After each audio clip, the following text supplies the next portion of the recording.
And God said, Behold, I have given you every herb-bearing seed. To you it shall be for food. Genesis 1:29.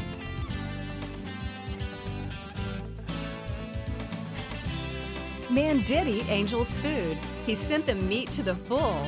Psalm 78:25. Everyday Manna with Lisa. Hi everybody, and welcome to Everyday Manna. Today we are going to continue a show. We're just kind of doing some very low carb / diabetic / ketogenic recipes that we can all eat. I mean, it's delicious food. It doesn't matter if it's low carb or not. Maybe you don't have someone in your house that isn't needing to eat low carb.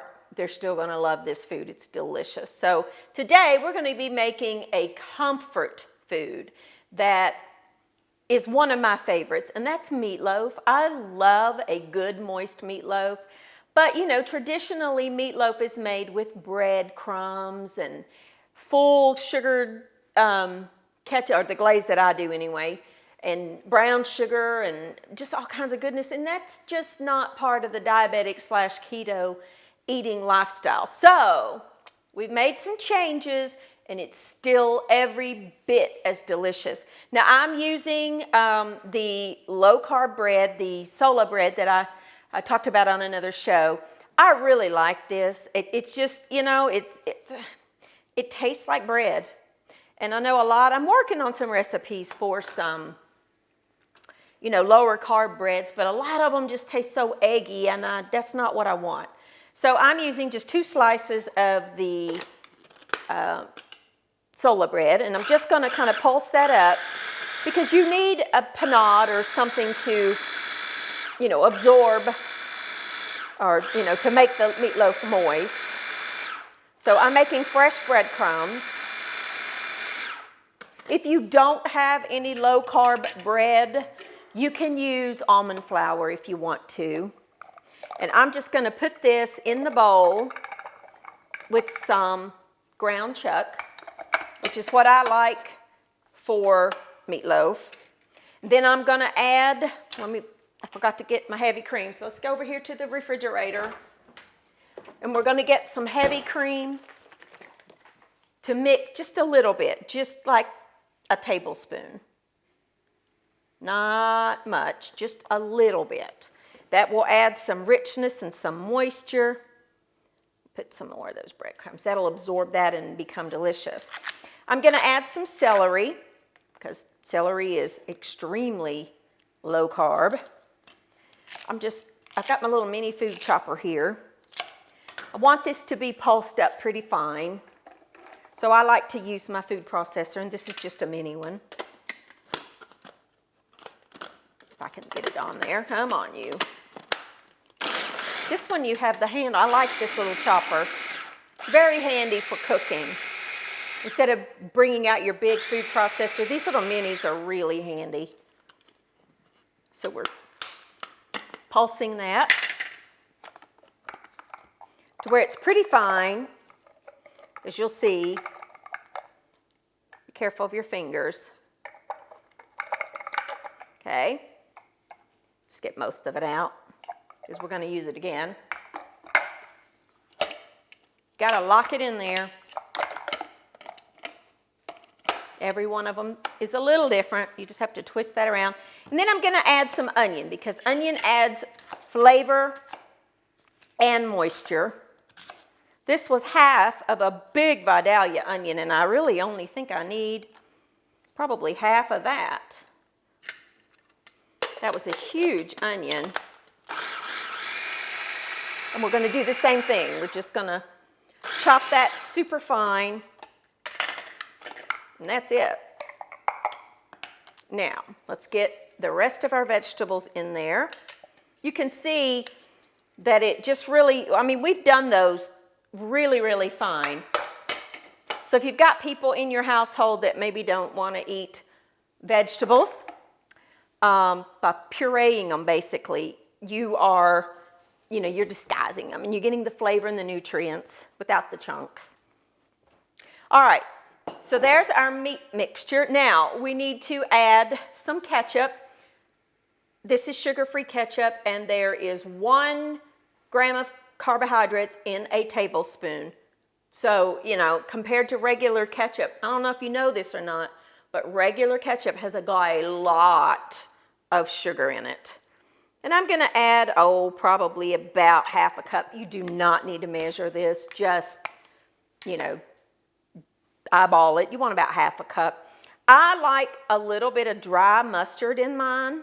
And I'm adding, this is half a teaspoon. So I'm going to go 1.5 teaspoons. Going to add about half a teaspoon of pepper. And about 1 teaspoon of salt. Okay?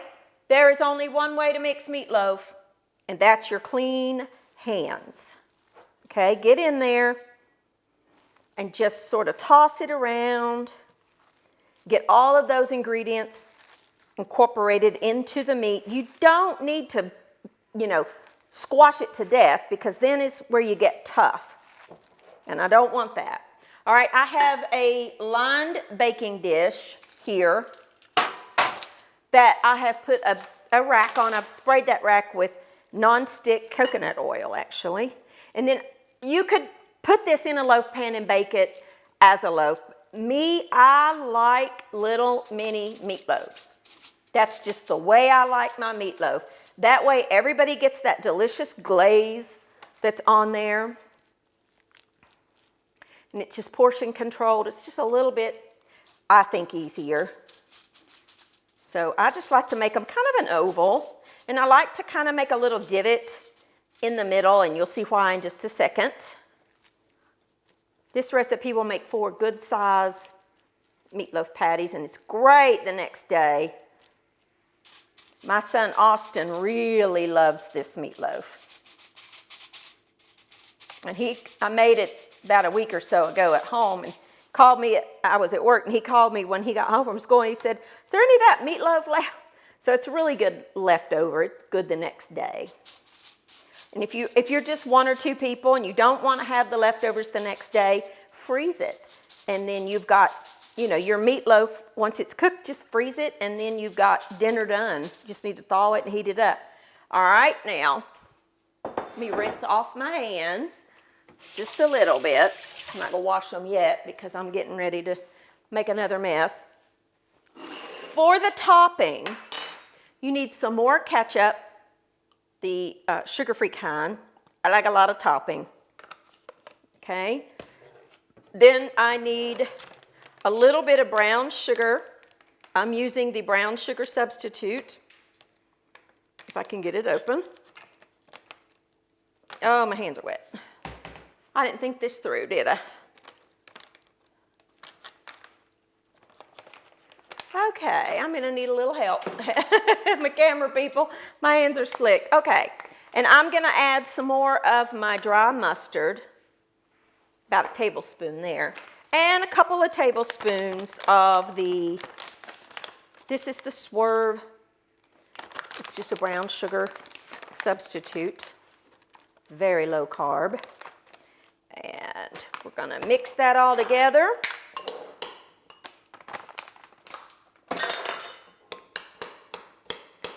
You know, you need to learn that just because you have to eat, maybe you're a diabetic, and you really, for your health reasons, need to watch, although I think we all need to watch our carbohydrates, but especially so if you are a diabetic, or you're like me, and I eat ketogenic 99% of the time. I don't want to give up good food.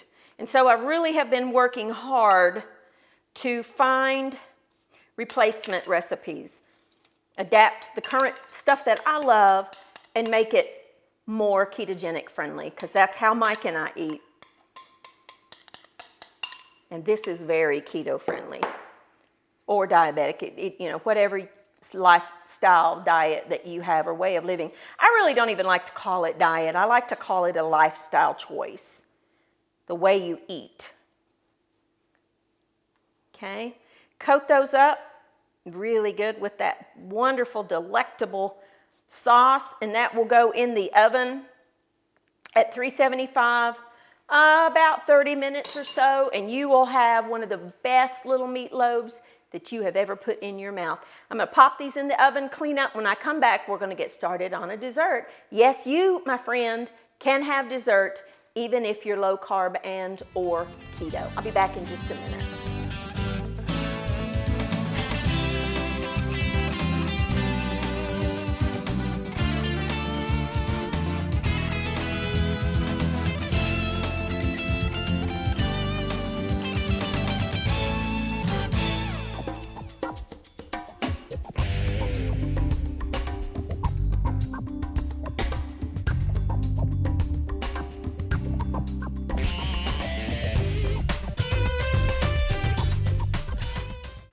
Alrighty, now our meatloaf is in the oven and we are going to make a fruit crumble, fruit crisp. Just because you're keto or low carb does not mean that you can't occasionally have dessert. I know on ketogenic diet, berries are allowed. So I have here a mixture of raspberries, blueberries, and some sliced strawberries. That's it. And I'm going to put those in the bottom of a little small baking dish. And I have here some cinnamon, some of the brown sugar substitute, and a little tiny bit of salt, about a half a teaspoon, because you need the salt to bring out the flavors. Well, let me do these first. I've got a little bit of melted butter, a couple of tablespoons. And then I have some pecans and some almonds that I have put in a bag, and I'm just going to crunch those up. This is going to be our topping. You know, we have made in the past a fruit crisp that we use oatmeal, and we're not, you know, obviously on carb-friendly or keto diet, oatmeal is out. So nuts are a great substitute, and I'm just going to put those in that mixture and stir that all together, making sure that that brown sugar is all dissolved. I'm going to add about 5 or so drops of the, well, this is a streamer, the liquid stevia, which is derived from a plant, so it's okay. Because berries sometimes can be a little bit sour, although I've been nibbling, and those are good berries. And you just want to kind of sprinkle this over top. Nuts are an excellent source of vitamins and minerals and heart-healthy oils, and they are very carb-friendly. Okay, I just want to kind of evenly distribute that. Oh, that cinnamon just smells so good. Now, you can, if you wanted to, you could cook your berries a little bit ahead of time. I don't like to do that because I like my berries to still have that, retain their natural shape. And oftentimes, if you cook them before you start this and then they're going to bake in the oven, they just get broken down too much. That's simple. All you got to do is pop this in the oven alongside your meatloaf, which smells fantastic, by the way. And, oh, the best part is yet to come. Now, traditionally, with meatloaf, we have mashed potatoes. Well, I am so sorry, but mashed potatoes are not allowed on a low-carb diet or on a ketogenic diet. So, all the rage has been mashed cauliflower. And I'm here to tell you, the way I've been doing my cauliflower, I would rather have it than mashed potatoes. And that's the truth.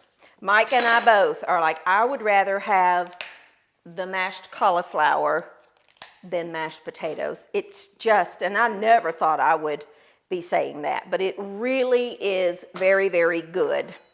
So, I am going to cut off, this has just been washed, cut off all those little leaves off of my cauliflower. If you can find the cauliflower florets already in the grocery store, you could use those, but I find they're expensive. And really, this is not hard to do. So, get rid of all of that. Mike and I have been eating the ketogenic diet plan for, I don't know, 4 or 5 months now. And we both are super impressed with the results. And he's lost around 40 pounds. And I've lost about 20, 25. So I'm very happy. All right, now, what you want to do is cut your cauliflower into florets and put them in a pan with some cold water. Sometimes you might need to cut them into smaller pieces. You want them all to be relatively the same size. I love cauliflower, and I cook it very often, many, many ways. I love it roasted. I love it steamed. I love it rice. It makes a great substitute, by the way, if you've never had riced cauliflower. Makes a great substitute for rice, because rice is not carb friendly at all. Although I love it, it's not carb friendly. So we just don't eat it. We eat this, and it's really good the way that you do it. It's all about learning to cook the way that we should eat. And I tell you, I think people as a whole, we could all eat lower carbohydrates. I am convinced. I'm not a dietitian. I'm not a nutritionist. I'm just a person who loves to cook. However, and I shared this on the last program, but in case you missed that, after about, I don't know, 5 or 6 weeks eating very, very low carb, I went to the doctor and had my labs done. And for the first time in my life, and I've battled cholesterol. My A1C, the glucose meter is, it was creeping up there, pre-diabetic. Although I eat healthy, it was still a problem. And I've battled cholesterol for decades, literally. For the first time in my life, my labs, 100% across the board, were normal. My cholesterol was below 200. My triglycerides went from, was around 400 and something down to 72. My LDL and my HDL levels were just exactly where they needed to be. My A1C came down. My glucose, finger pricks measures were all normal. All of my levels across the board came down. And really the only changes that I made were eliminating the carbohydrates, pretty much. Might eat up to about 20 grams of carbs a day is it. And it really does work. So that's our success story. So I'm just going to put some cold water to cover, get it on the stove back here to let it boil. When I come back, we will check our meatloaf and our desserts, and I'll show you how to make this the most delicious mashed cauliflower you have ever had. I'll be back in just a minute.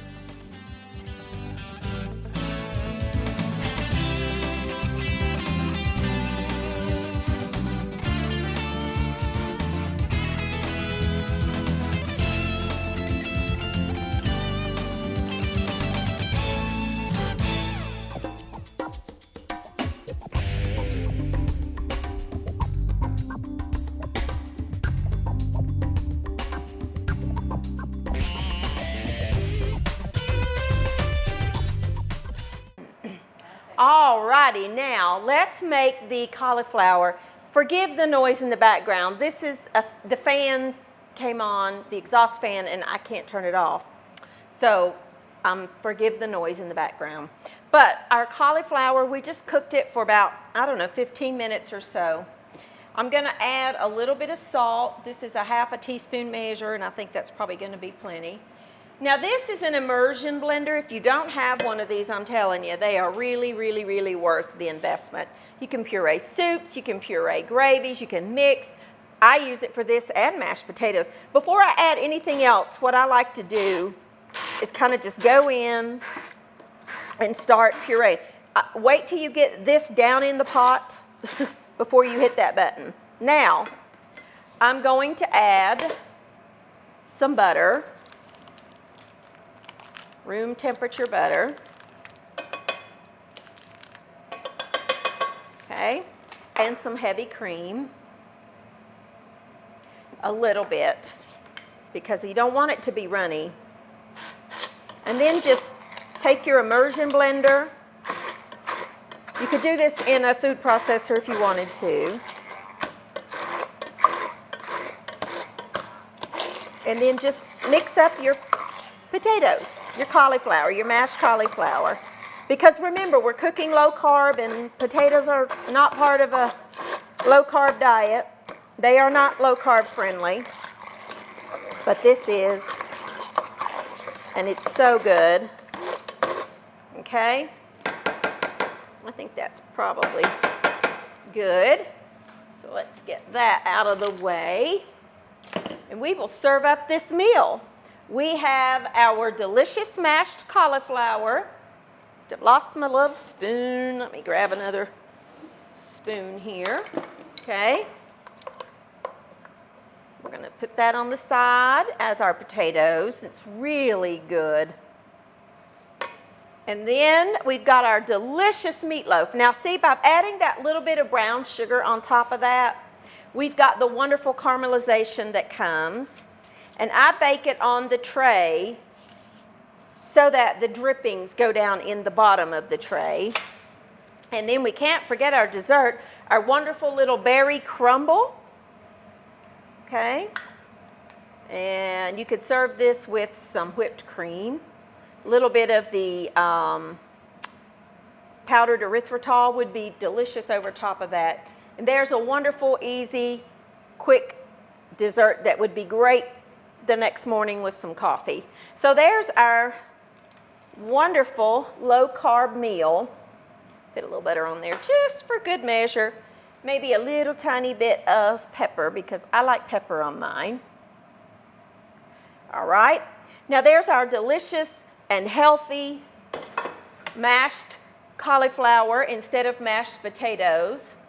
And we've got our wonderful meatloaf that we made carb-friendly by swapping out a couple of things. We, instead of using the traditional panade or traditional breadcrumbs with milk, we used heavy cream, which is very much part of a ketogenic lifestyle, along with some low-carb bread. Now this, I'm starting to see a lot of carbohydrate-friendly items coming up in the grocery store. When I have time, what I like to do is just walk through the grocery store, take my time, and look for things that are coming up that are low-carb friendly. And this particular bread is called Sola bread, and it is extremely low carb. One slice of the sweet and buttery one has 3 grams of carbohydrate, and one slice of the deliciously seeded has 4 grams of carb. So, you know, as a substitute for regular breadcrumbs that we normally use in meatloaf to bind, I just used the lower carb bread because I'm saving significantly on carbohydrate count, and it's delicious. I love this toasted in the mornings with some butter on it and maybe a little bit of, I'll take cinnamon and mix it with some of the erythritol, the sugar substitute, and make it my own cinnamon sugar because I love cinnamon sugar on toast, but I can't eat the other sugar. So I use the sugar substitute, the erythritol. It comes in granulated and powdered. The powdered sugar, you just equally substitute whatever the recipe calls for in powdered sugar, you substitute it equally. And then for the topping, we used SugarFree Ketchup and a little bit of the brown sugar substitute, the brown sugar, the carb-friendly Swerve brown sugar. It's delicious, and it makes a wonderful, healthy, homemade comfort food that we all love to eat. And you can eat low carb in your home.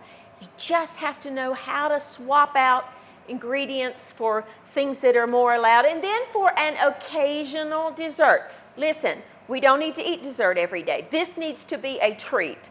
This is our mixed berry crumble. We've got strawberries, blueberries, and raspberries, which are all allowed on a ketogenic diet, which is how I eat, and it's also very low in carbohydrates. That's why it's allowed on keto, because their glycemic index is very, very low. We made a topping. Instead of using oats, we used nuts. I used pecans and almonds and pulsed those up, added a little bit of other ingredients to that to make the crumble, and then we just baked that in the oven, and it's delicious. These are things that you can cook in your home that are delicious and healthy and much, much better for you. If you need to watch your carbohydrate intake, then cheating on your diet with the very high carbohydrate mashed potatoes. We've got the mashed cauliflower that I honestly prefer.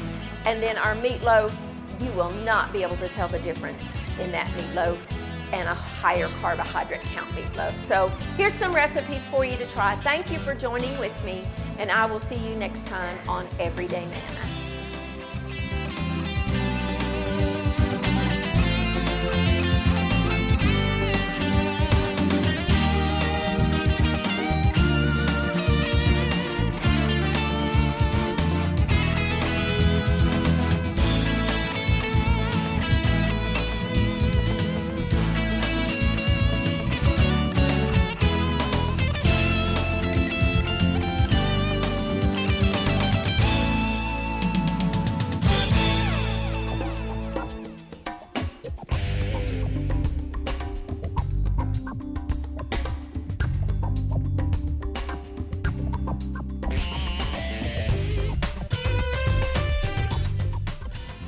Thank you for watching Everyday Manna with Lisa. This program is made possible by viewers like you. Your support is continually needed to keep Christian programming on the air. Please.